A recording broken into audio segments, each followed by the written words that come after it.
You should pod without rhythm, otherwise you'll attract the worm. Gentlemen, let's broaden our minds. Are they in the proper approach pattern for today?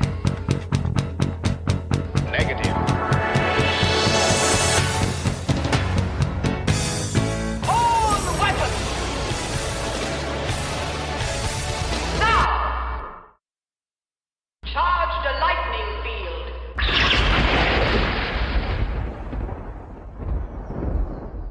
Dalai Zi, or Li Zhu, was a Taoist text written in the 5th century BCE by Lai Yuko.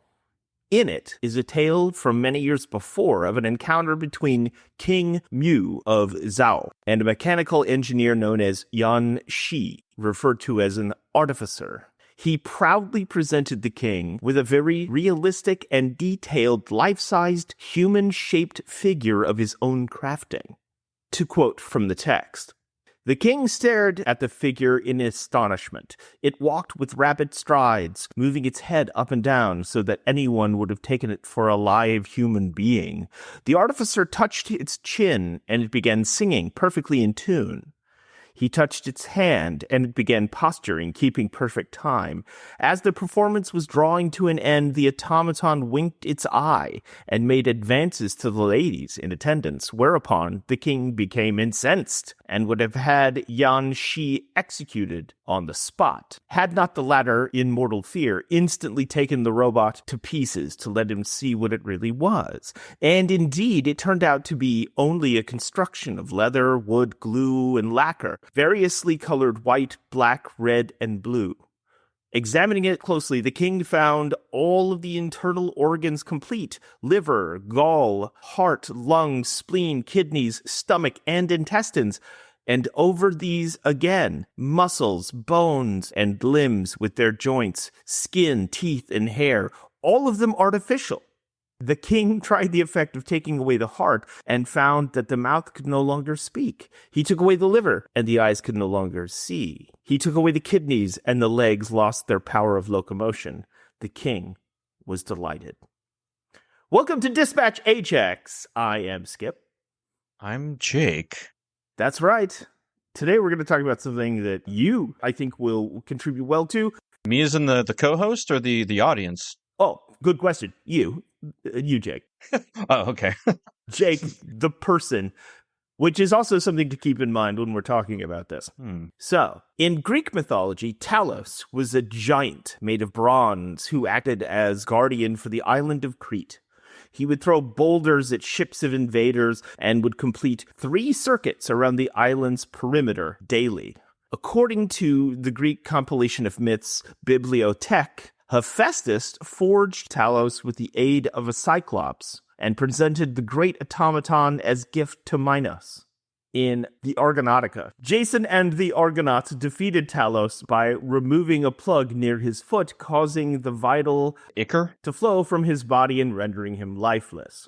In On the Nature of Things, the Swiss alchemist Paracelsus, I completely mispronounced that, Paracelsus. Oh, just like Beauty and the Beast. But you'll laugh at his actual name. The Swiss alchemist Paracelsus, whose full name is Philippus Areolus Theophrastus Bombastus von Hohenheim. Oh, my lord. He's Mr. Bombastus. Mr. Bombastus. He had a one-hit wonder before he surfed in the Gulf. Paracelsus, also known as Shaggy. Oh, man. He wrote that the sperm of a man be putrefied by itself in a sealed kirkabet for 40 days, a container, like a ceramic container, with the highest degree of putrefaction in a horse's womb, or at least so long that it comes to life and moves itself and stirs, which is easily observed. After this time, it will look somewhat like a man, but transparent without a body. I don't know how that works. What? This is all ancient Greek, so I don't know. It's Greek to me. If, after this, it be fed wisely with the arcanum of human blood, and be nourished for up to 40 weeks, and be kept in the even heat of the horse's womb, or a tauntaun, I guess. A living human child grows therefrom, with all its members like any other child, which is born of a woman, but much smaller, which I do believe we call a homunculus. Huh. You want to talk about a rabbit hole? You're in the horse hole right now. It's warm. I thought it smelled bad on the outside. Golem making is explained in the writings of Eleazar ben Judah of Worms, Worms. All right. That dude rules. Yeah, in the early 13th century. During the Middle Ages, it was believed that the animation of a golem could be achieved by insertion of a piece of paper with any of God's names on it into the mouth of a clay figure.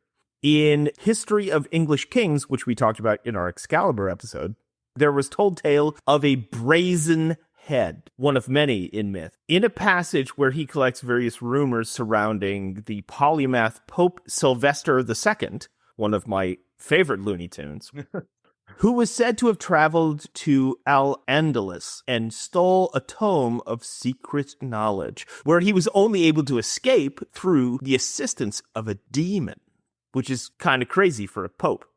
He was said to have cast the head of the statue using his knowledge of astrology. Not really clear on exactly what that means. It would not speak until spoken to, but then answer any question with yes or no. Muslim alchemists in the Middle Ages sought to achieve takwin, the creation of synthetic life. In Faust, the second part of the tragedy by Johann Wolfgang von Goethe, an alchemically fabricated homunculus destined to live forever in the flask in which it was made endeavors to be born into a full human body. Upon the initiation of this transformation, however, the flask shatters and the homunculus dies. Since humankind gained the ability to use tools to create machines, there has been an often quixotical drive to harness these abilities to replicate the ultimate power of the natural world, to create life, not just automata.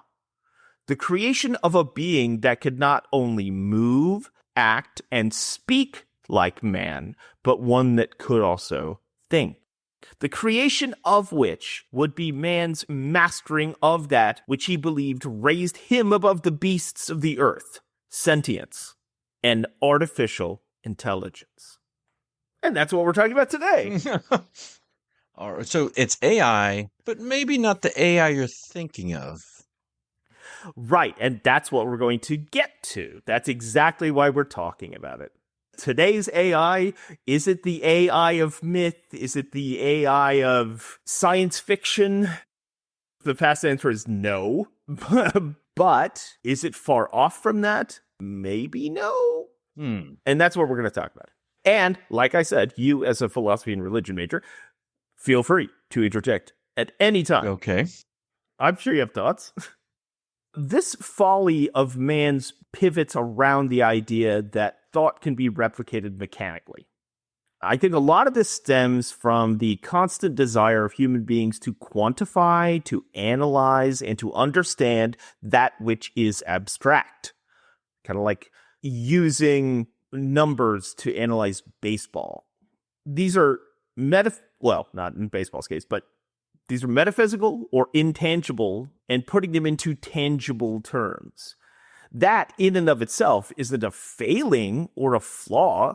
It's just how we learn to operate in the world around us. In fact, in modern neuroscience, there's a growing idea that what we call consciousness is essentially just an operating system. But we'll come back to that.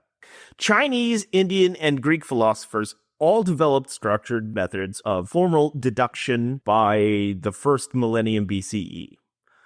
Their ideas were developed over centuries by philosophers and mathematicians and alchemists alike, such as Aristotle, who gave a formal analysis called syllogism, Euclid, whose work Elements was a model of formal reasoning, and Al-Khwarizmi developed algebra, and his name led to the word algorithm. And European scholastic philosophers such as William of Ockham and Duns Scotus, which strangely was actually still the acronym Supreme Court of the United States.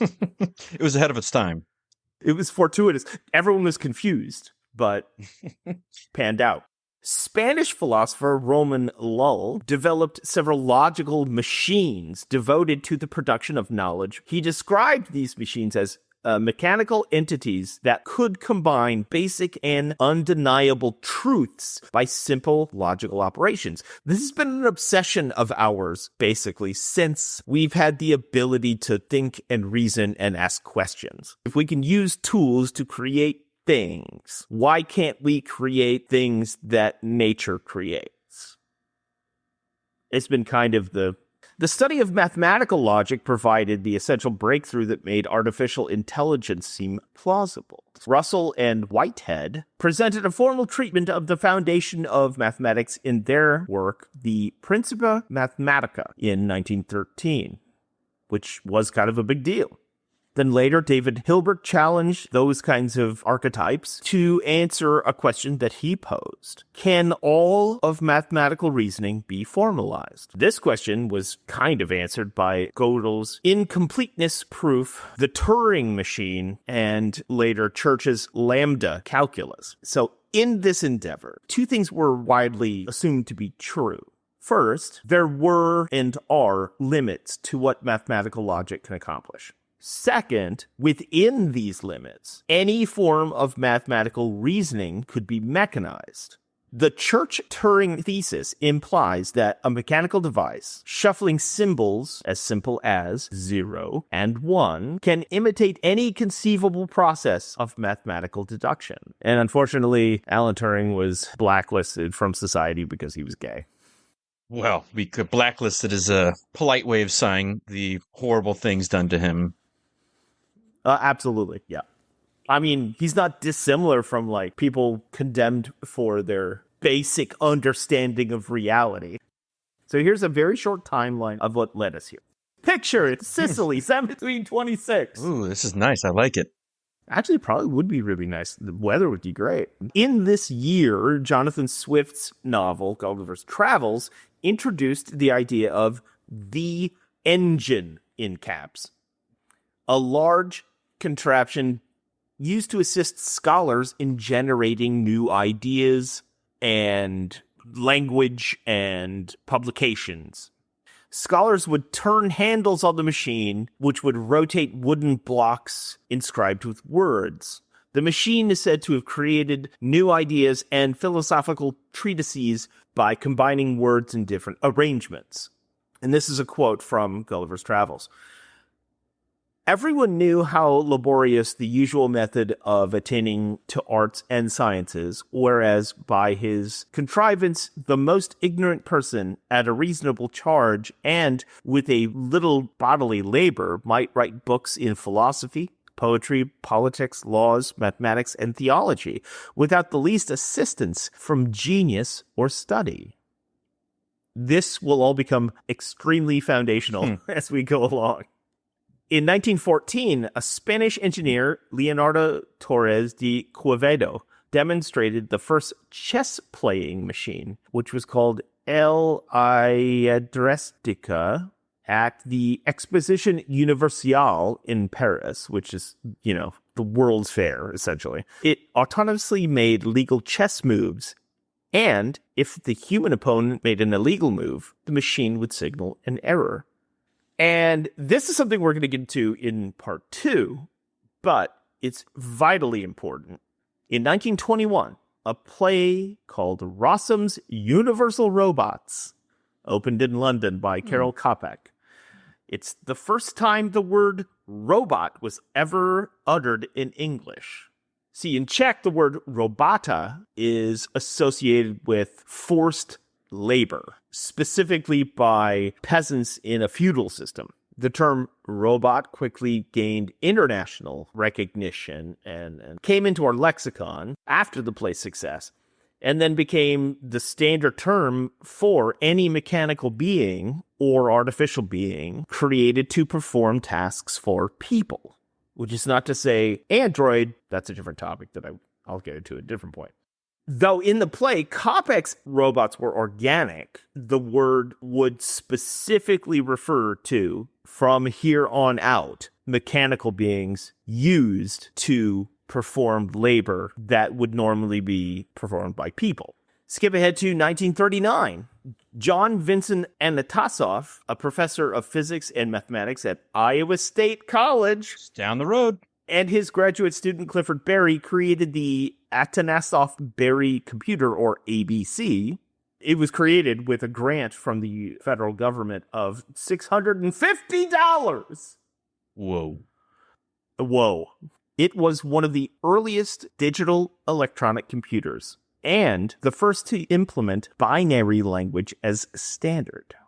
1943, Warren S. McCullough and Walter Pitts publishes a paper, A Logical Calculus of the Ideas Immanent in Nervous Activity, in the publication Bulletin of Mathematical Biophysics. It is the first time that they start talking about simulating brain-like functions and processes, particularly through neural networks and deep learning. 1950, Alan Turing publishes a paper called Computing Machinery and Intelligence, where he poses the question, can machines think? His approach established a foundation for future debate and discussion on the nature of how we can call them thinking machines and how their intelligence could be measured via what he defines as the imitation game, which we now currently call the Turing test, or the Voigt-Kampff test, if you really want to. Well, if you're doing a sci-fi interpretation through pop culture. The Voigt-Kampff test is 100% the advanced Turing test. I mean, they still didn't nail down Sean Young. No, I think Harrison Ford did nail down Sean Young. Yeah, even in the short story, he kind of did. It was more just about the owl, but whatever. In 1951, Marvin Minsky and Dean Edmonds built the first actual artificial neural network. It was called the Stochastic Neural Analog Reinforcement Calculator, or SNARC, and it was designed to simulate the behavior of a rat navigating a maze. In 1955, the term artificial intelligence is coined in a workshop proposal titled A Proposal for the Dartmouth Summer Research Project on Artificial Intelligence. It's right up there with Put a Tiger in Your Tank or Where's the Beef? It rings. Rolls off the tongue, rattles around in the brain. By John McCarthy, who worked at Dartmouth, and Marvin Minsky of Harvard, with help from Nathaniel Rochester from IBM and Claude Shannon from Bell Phone Laboratories. It's funny because later on, one of the first quote-unquote artificial intelligence agents is called Claude. That's one of the first things that they do. In 1965, philosopher Hubert Dreyfus publishes Alchemy and Artificial Intelligence, in which he argues that the human mind operates fundamentally different from computers. Obviously. Not necessarily so obvious. Our ability to create a thinking machine, you really shouldn't pattern after the brain because the brain is so weird and complicated. It would be more efficient and more logical and easier to do it in a way that follows the way that we created, which also brings up all sorts of philosophical questions.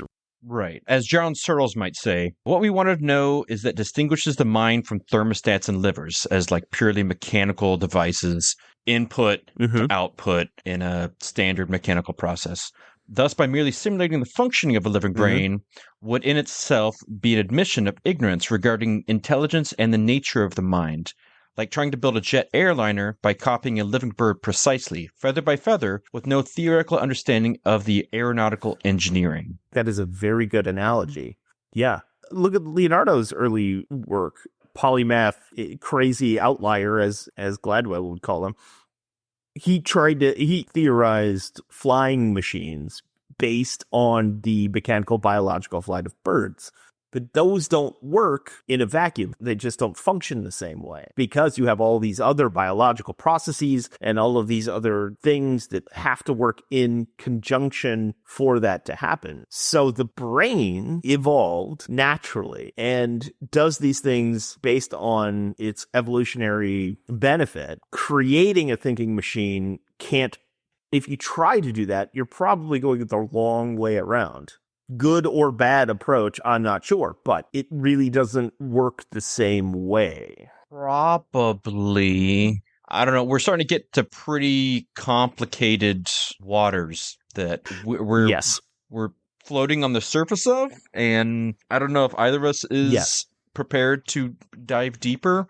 You can come to, futurists and philosophers and mechanical engineers with lots of different ideas on this. So, like, futurist Ray Kurzweil in 88 estimate the computer power will be sufficient for complete brain simulation by the year 2029. A non-real-time simulation of a thalamocortical model that has the size of a human brain, 10 to the 11th power of neurons, was performed in 2005, and it took 50 days to simulate 1 second of brain dynamics on a cluster of 27 processors. But given the nature of technology and time, energy, and money, could you replicate that on a full scale? Perhaps we've already done that at this point.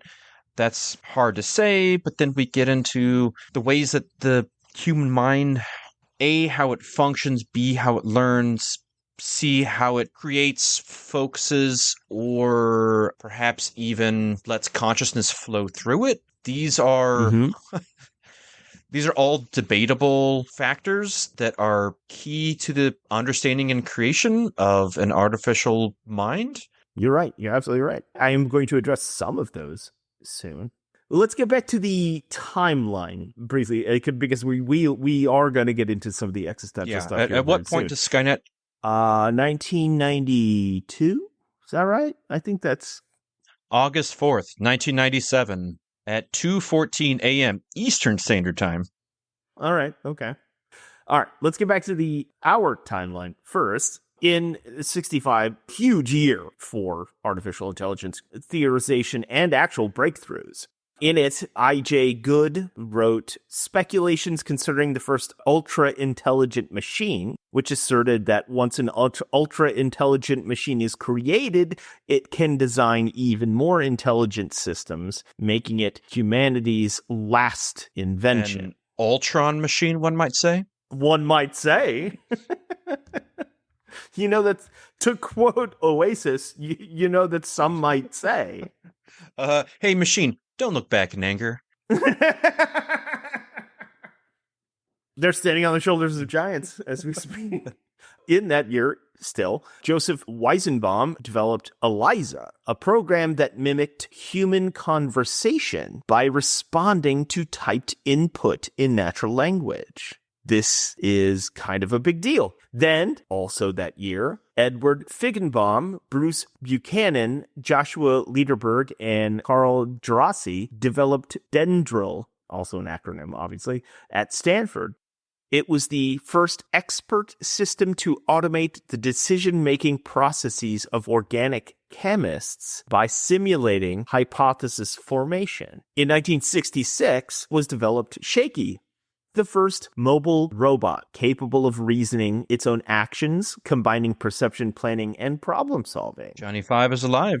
And then it turned gold at the end. In a 1970 Life magazine article, Marvin Minsky predicted that within 3 to 8 years, AI would achieve the general intelligence of an average human. Shaky's achievements foreshadow this. In 1973, James Lighthill presented a critical report to the British Science Research Council on the progress of artificial intelligence research, which had been funded directly by the British government.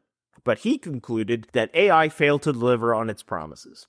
He said it didn't produce enough significant breakthroughs, and then the UK government drastically reduced its funding toward AI research, which was sort of mirrored around the world. So there was a huge drop-off in the development of artificial intelligence. I believe in those circles they refer to it as the AI winter, which there will be at least 2 of. But that same year, Weibot 2, a humanoid robot, not quite an android, but close, was developed in Japan. It was finalized in they began constructing it then, but it wasn't fully completed until 1984.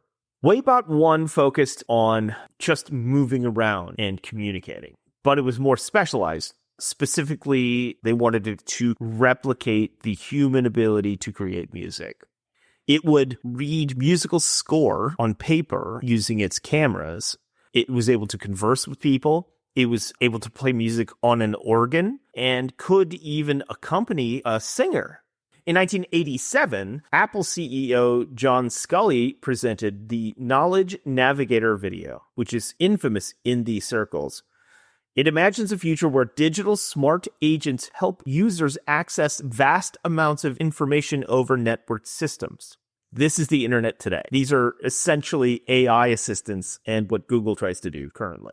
In 1988, Rollo Carpenter, awesome name. You know what it is? It's a sweet name is what it is. You cut him open, caramel. He developed Jabberwocky, an early chatbot designed to simulate human-like conversations. This was one of the first attempts to create AI that mimicked spontaneous human conversation through interaction. Skip ahead to 1993. Science fiction author and mathematician Werner Vinge, awesome name. Once again, this is going to be the greatest names we've ever encountered through this entire thing. He published an essay called The Coming Technological Singularity, in which he predicts that superhuman intelligence will be created within the next 30 years, fundamentally transforming all of human civilization. If you've ever heard anything in science fiction, or even just science or public discourse, talking about the singularity, that's what this is.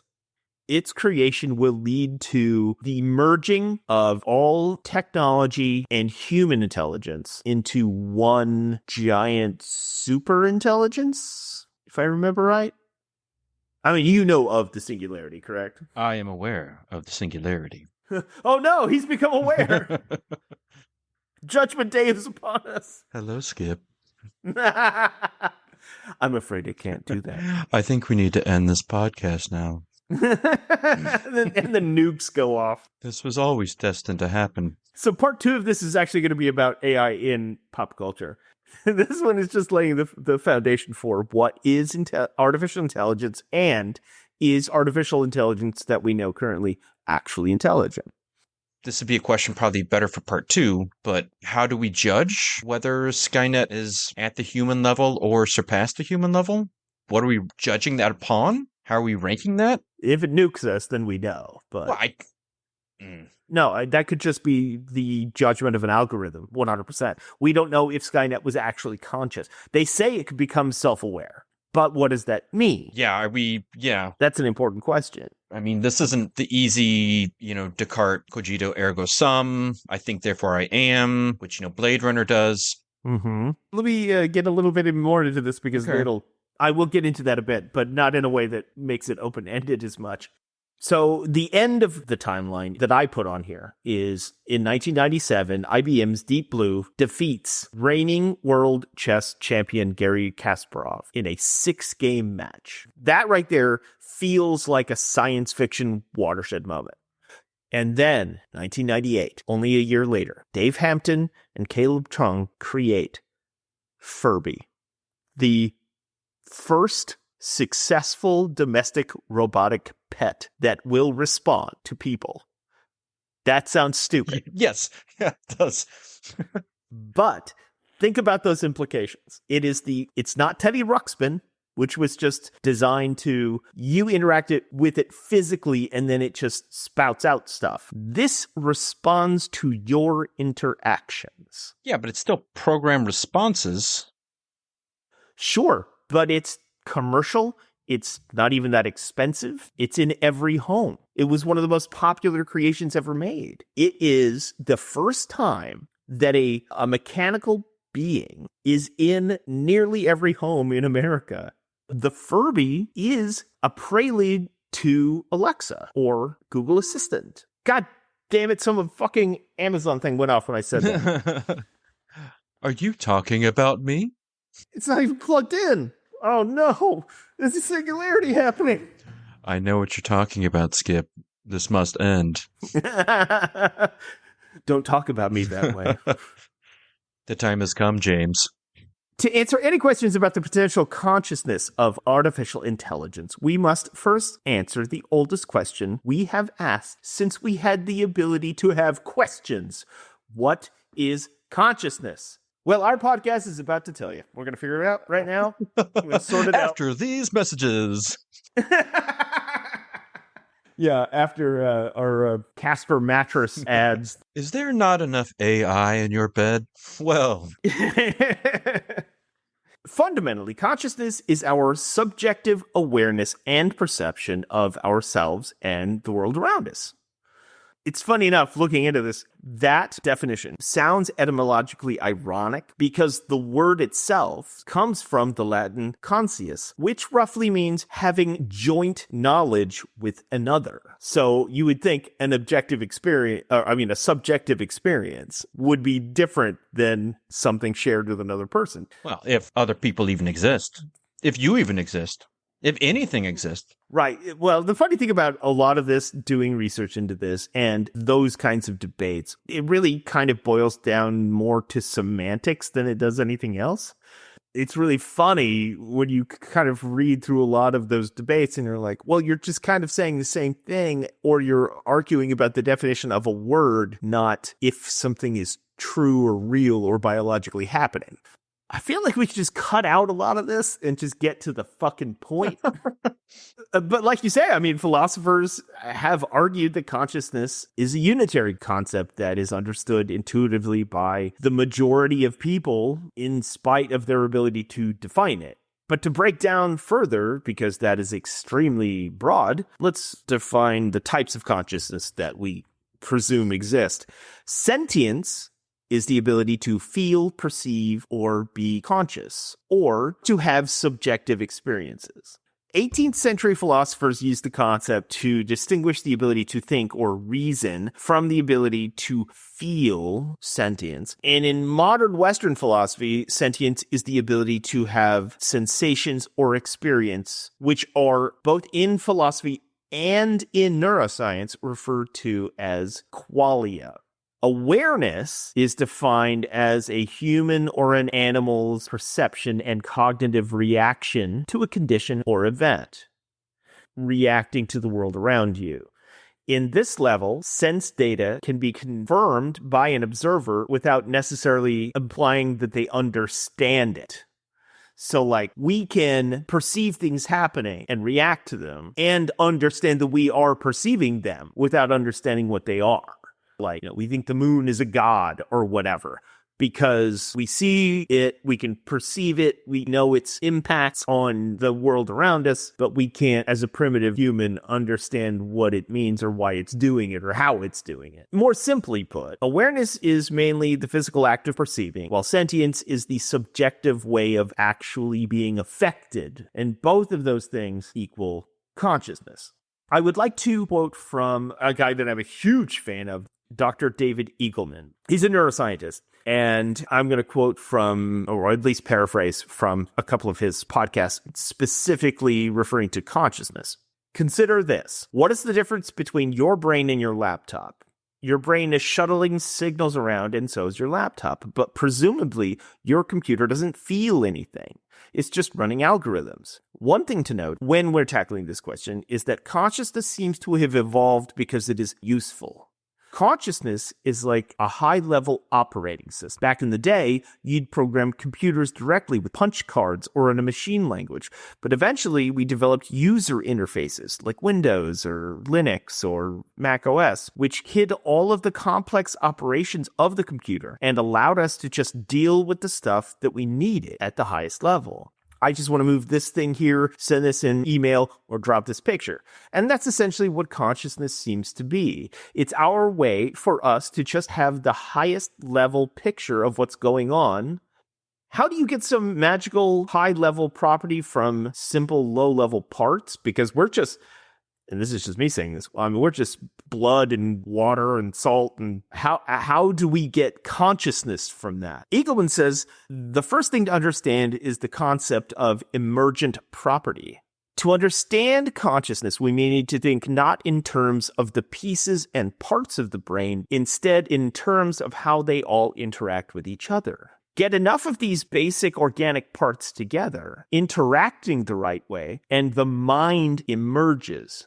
The pieces in parts of a system can be individually simple, But what emerges at a higher level is all about their interaction. So the mind seems to emerge from the interaction of billions of pieces of parts of the brain. At one point, he makes a good analogy where he's just like, you can have carpet and steel and all these parts to make an airplane. But the emergent property of an airplane is flight. All of those pieces together don't make flight unless you make an airplane. And so in the same way that we are just various sundry create consciousness as an emergent property. And that seems to be what consciousness is, an emergent property that allows us to survive, reproduce, and on a fundamental level, observe and react to our environment around us, which is how we survive.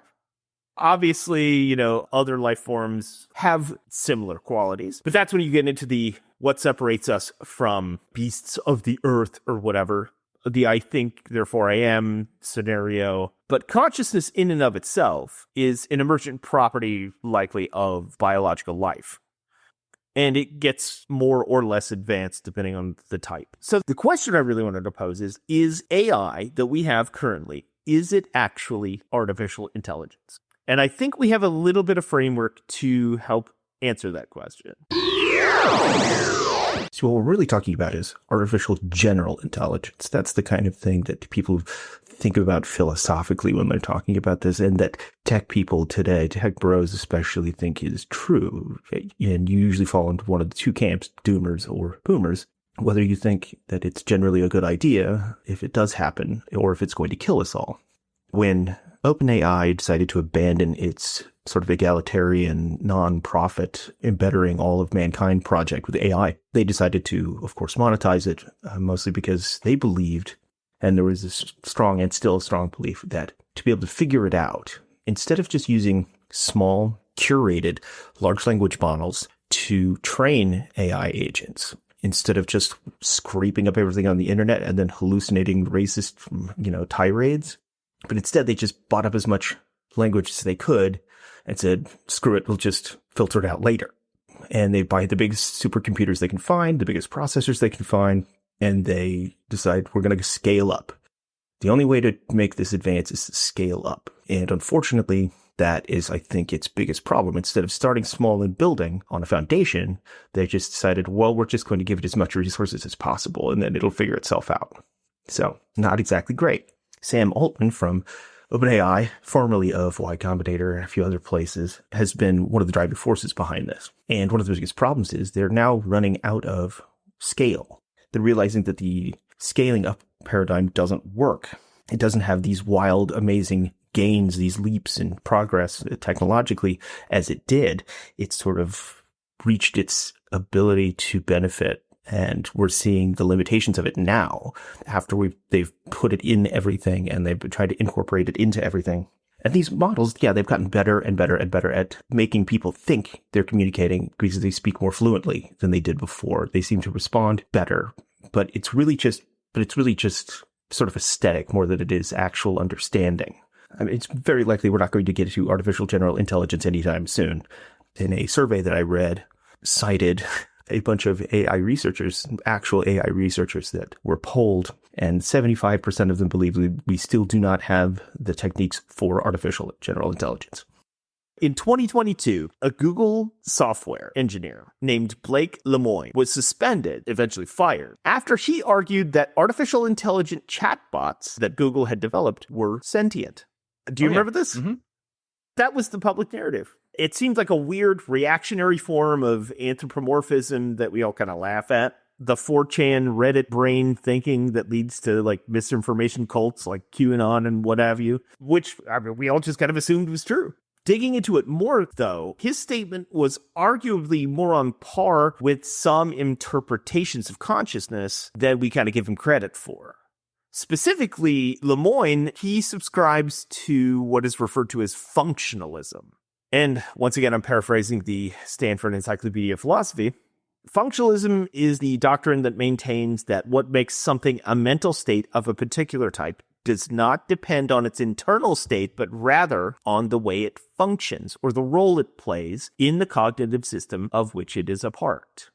That is, Functionalist theories take the identity of a mental state to be determined by its causal relations to sensory stimulations or other mental states or behavior. So, he wasn't wrong when he said that in those definitions. Now, is what he thinks is sentience actually sentience?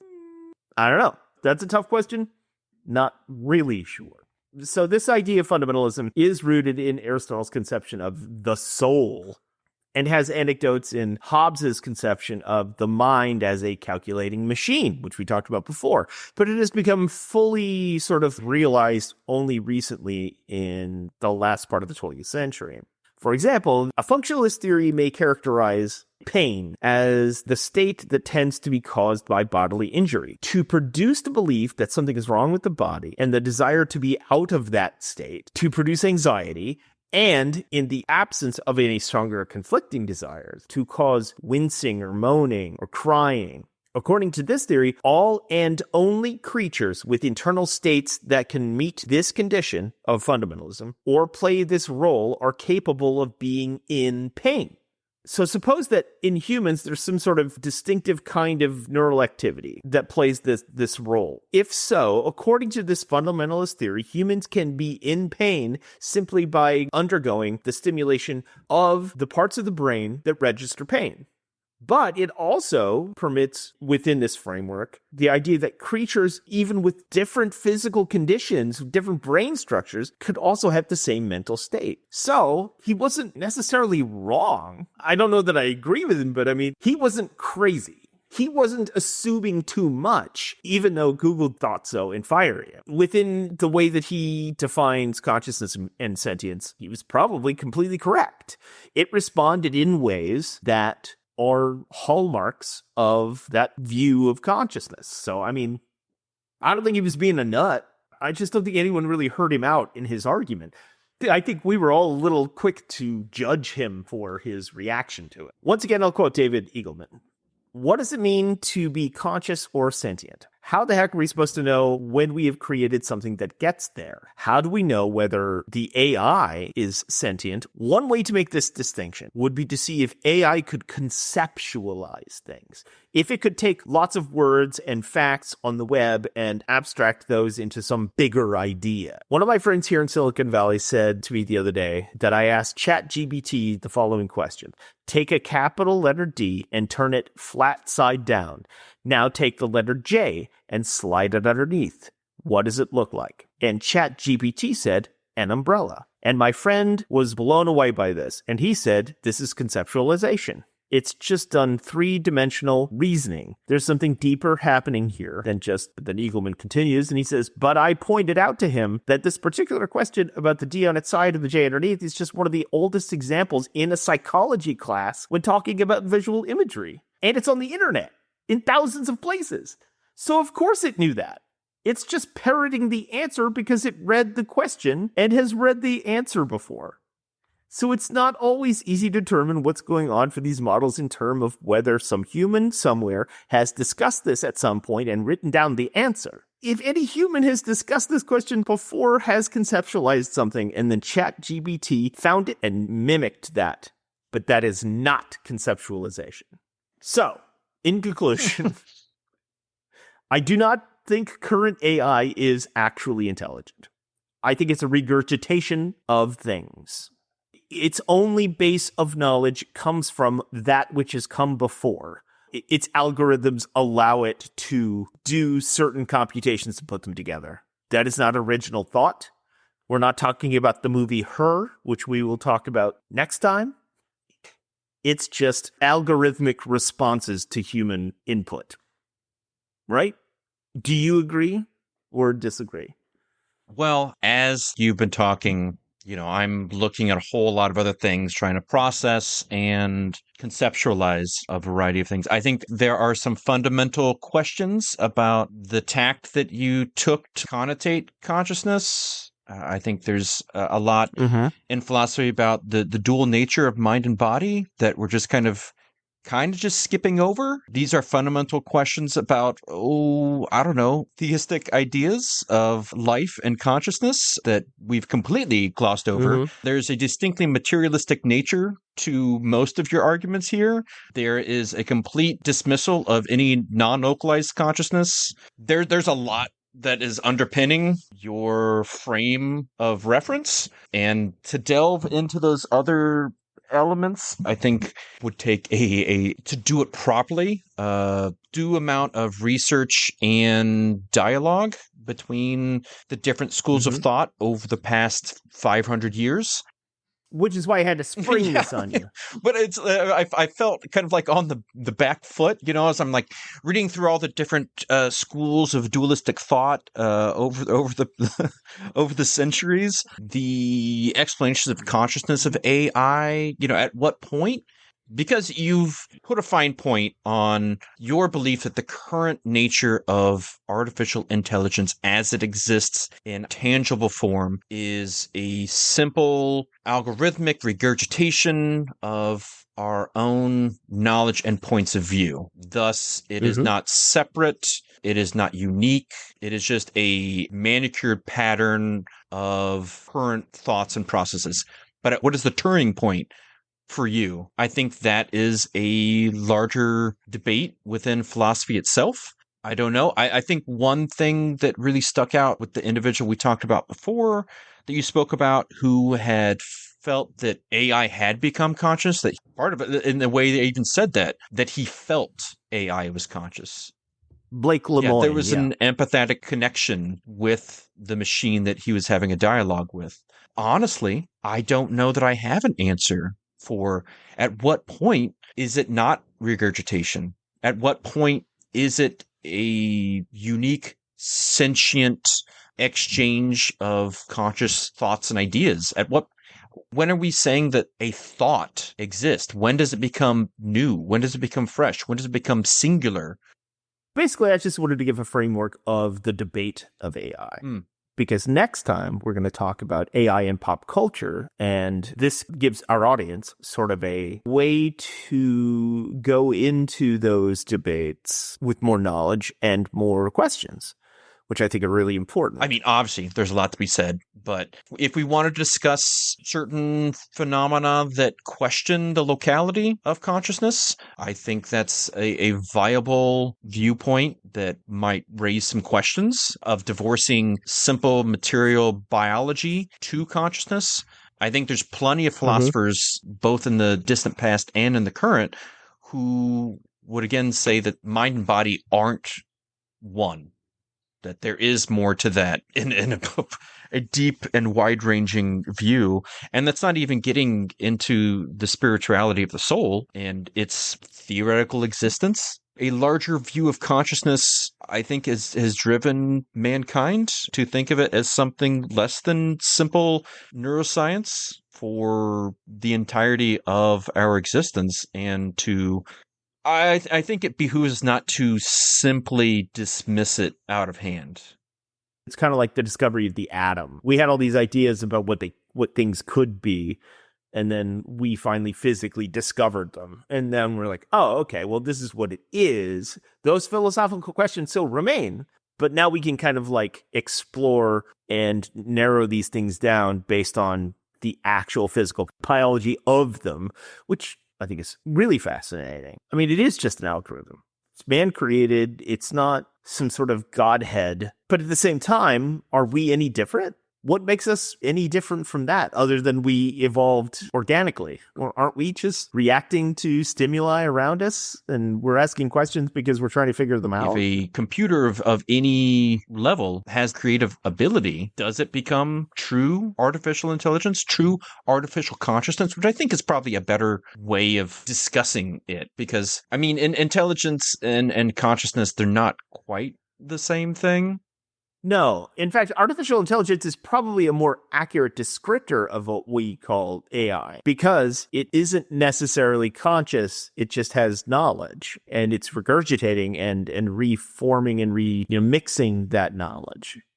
What we're actually asking when we talk about artificial intelligence, at least in like the sci-fi or philosophical realms, we're talking about consciousness, sentience, which is completely different than just knowledge. So I never actually anticipated us trying to solve this. I just wanted to give this a primer. Now, we're not going to figure it out. No, I'll just say that right now. I mean, like, I don't know if that's a bold statement. We're not going to figure out the meaning of life right now. 42. We got it. Nailed it in one. I wanted to bring that up, but I wanted to wait until the pop culture one. Well, those who know. We're going to talk about it. And that's why we have different sides of different questions, which is something that people who listen to this should be asking when we talk about artificial intelligence in pop culture next time. Look at him like, wow, that was a fantastic segue. Well, I was going nowhere. This is not a definitive epistemology of the universe or of artificial intelligence. Mm-hmm. This is a opening of a window where you can look at a pathway to further knowledge and understanding and thought yourself. Do your own research. That's what I'm trying to say. Don't tell them that. Well, if they fire brain and dick pills, our new nootropics and dick we've got the pills. Rhino 9000. Okay, it's gonna make your thing pop blue. The fact that you know what that is amuses me. I've been at a gas station. Yeah, well, fair. That's fair. We've been to a come and go. We both came and went. True that. With a K, strangely. How do you get true that with a K? No, I know. No. There was a comma there. If you disagree with some of the breakdowns of the things that I present, that is just as important as what we're talking about. Because next time we're going to talk about the ways that artificial intelligence are represented in media, in pop culture. But until then, if you wouldn't mind liking, sharing, subscribing to your friends, any other intelligence that you know of, artificial or otherwise, do send them this, see if they dig it. And if you dig it, hey, if you wouldn't mind showing that to the powers that be, let the algorithm know. Can you dig it? Let the algorithm know that you are a fan and that you like it. If you want to rate it 5 Daves on the scale of your choice, ideally Apple iTunes, the podcast, whatever they call that. That is the best way for us to be. It's just Apple heard. Podcast, I know, it's kind of a running joke. That's the algorithm that I've injected in this conversation, and you keep... That is our algorithm. That's your response. Which one is the chatbot? That's the real question.